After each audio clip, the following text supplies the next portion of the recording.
पाकिस्तान में पंजाब के सीएम मरियम नवाज शरीफ को लेकर इन दिनों काफी हंगामा हो रहा है।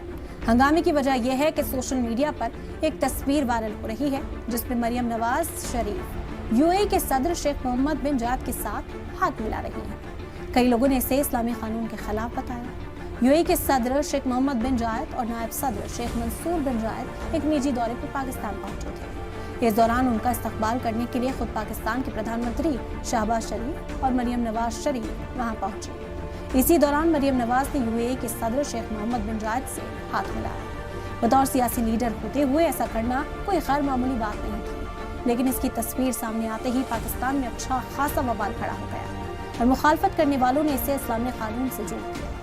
मरियम नवाज की इस तस्वीर को लेकर तनाज़ा गहराने पर पाकिस्तान के यूट्यूबर मंसूर अली खान ने टिप्पणी की कि अगर मरियम नवाज ने किसी गैर महरम शख्स से हाथ मिलाया है और इसे गलत बताया जा रहा है तो यही तर्क इमरान खान पर भी लागू होता है। उन्होंने कहा कि इमरान खान ने भी अलग अलग देशों की ख़वातीन नुमाइंदों से हाथ मिलाया है जो इस हिसाब से गलत है।